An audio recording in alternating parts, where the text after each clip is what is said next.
எப்படி இருக்கீங்க? This is Sukanya. YouTube channel start பண்ணி என்னோட 39 days கம்ப்ளீட் ஆகிடுச்சு. ஸோ என்னோட சேனலை முன்னை பற்றி யோசித்தீங்க அப்படி வருஷம் உங்களுக்கே தெரியும். எந்த ஒரு விஷயத்தை ஸ்டார்ட் பண்ணாலும் திஸ் இஸ் மை மா பத்மாவதி இவங்களை நினச்சி ஸ்டார்ட் பண்ணுவேன். இன்றைக்கி ரொம்ப ரொம்ப இம்பார்ட்டண்டாக பார்த்தீங்கன்னா கார் சீட் பெல்ட். நிறைய பேர் கார் இருக்கையில் சீட்டு பெல்ட் வந்து போடுவாங்க பெரியவங்க. ஆனால் இவங்க என்ன பண்ணியிருக்காங்க, கார் சீட்டு பெல்ட்டு ஃப்ரண்ட்டில் உட்காந்துருக்கவங்க போட்டுருக்காங்க. குழந்தைங்கள தூக்கி மடியில் வச்சுருக்காங்க. திடீர்னு ஒரு ஆக்சிடெண்ட், அதில் அந்த குழந்தை வந்து மோதி குழந்தைக்கு தான் சஃபர் ஆகுது. ஃபஸ்ட்டு காரில் சீட்டு பெல்ட்டு பெரியவங்க இங்கே போட்டாங்க. குழந்தை வந்து என்ன பண்ணியிருக்கு, கையில் இருந்த குழந்தை அப்படியே போயிட்டு இந்த மிரரில் போயிட்டு அந்த குழந்தை விழுந்துருக்கு. அந்த கிளாஸ் நொறுங்கி அப்படியே அந்த குழந்தை தெரிச்சு போகுது. ஒன்றுமே பண்ண முடியல, ஸ்பாட்டில் நடக்குது.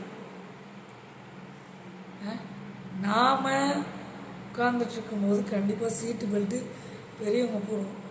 குழந்தைங்களுக்கு சீட்டு பெல்ட் இருக்கா ஃப்ரண்ட்டில் உட்காந்துருக்கோம்? திங்க் பண்ணி பாருங்கள். உங்களை பற்றி யோசித்தீங்க போடுவார் சார், உன்னை பற்றி யோசி. நீங்கள் எல்லாம் வந்து உங்களை பற்றி யோசிக்கிறதே இல்லை. நாம் என்ன தப்பு பண்ணுறோன்னு நமக்கு தெரியல. தெரிந்து தப்பு பண்ணுறது, தெரியாத தப்பு பண்ணுறது. அந்த குழந்தை வந்து ஃப்ரண்ட்டில் உட்கார்ந்தது ஒரு குத்தமா, இல்லை பெரியவங்க உட்கார வச்சது ஒரு குத்தமா, இல்லை சீட்டு பெல்ட்டு நமக்கெல்லாம் கொடுத்த காரு குழந்தைங்களுக்கும் சீட்டு பெல்ட்டு கொடுக்கணும் இல்லையா? அவங்க எங்கே உட்கார்றாரு? யோசனை பண்ணணும் ஒவ்வொரு விஷயத்தையும். திடீர்னு ஒரு சம்பவம், நீங்கள் காரணம் இல்லை, ஆனால் சம்பவம் நடந்த இடத்துல நீங்கள் தான் இருந்திருக்கீங்க. நீங்கள் வந்து பாதுகாக்கணும். உண்மையாலேங்க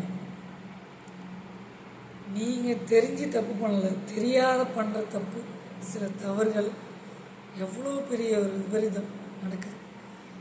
இந்த விழிப்புணர்வு அவேர்னஸ் வீடியோ உங்களுக்காக தான். நீங்கள் ஃப்ரண்ட்டில் கார் சீட்டில் குழந்தைங்கள வச்சுட்டு உட்காந்துருந்தீங்கன்னா ப்ளீஸ் ரொம்ப ரொம்ப ஜாக்கிரதையாக இருக்கும். இந்த பதிவை பார்த்துட்டு ஒரு ஆள் செஞ்சு சொன்னாலும் உண்மையாலுமே மாதிரி கிளாட் மகிழ்ச்சி. நிறைய பேருக்கு ஷேர் பண்ணுங்க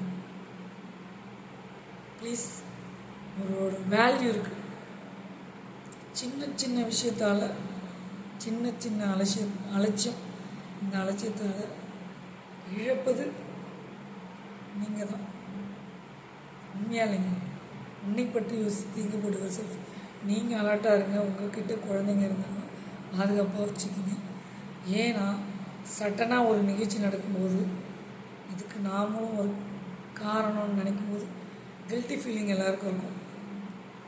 ஸோ அது மாதிரி இல்லாமல் உங்களை பாதுகாத்து கொள்ளுங்க. உன்னை பற்றி யோசித்தீங்க போட்டு செல்ஃப். உங்கள்கிட்ட ஒரு ரெஸ்பான்சிபிலிட்டியான ஒரு விஷயம் நடக்குதுன்னா நீங்கள் தான் பாதுகாப்பு, நீங்கள் தான் பொறுப்பு. சரிங்களா? ஸோ இந்த வீடியோ பார்த்துட்டு ஒரு ஆள் சேஞ்சஸ் ஆனாலும் I am very glad. Please ஃப்ரண்ட்டில் உட்காந்துருக்க பெரியவங்க குழந்தைங்கள ஃப்ரண்ட்டில் நீங்கள் அழைச்சிட்டு போகும்போது சேஃபாக அழைச்சிட்டு போகணும். நாம் அலாட்டாக இருந்துக்கணும். பாய் பாய், சீ யூ லேட்டர். உங்களுக்கு சொல்லுங்க. இந்த விஷயம் உங்களுக்கு பிடிச்சதுனா லைக் பண்ணி, ஷேர் பண்ணி, சப்ஸ்கிரைப் பண்ணி, பக்கத்தில் இருக்க பெல் பட்டனையும் கிளிக் பண்ணுங்கள். அப்போ தான் நாங்கள் போடுற ஒவ்வொரு வீடியோஸும் notification. Bye bye, sea you later. உங்களுக்கு சொல்லுங்க.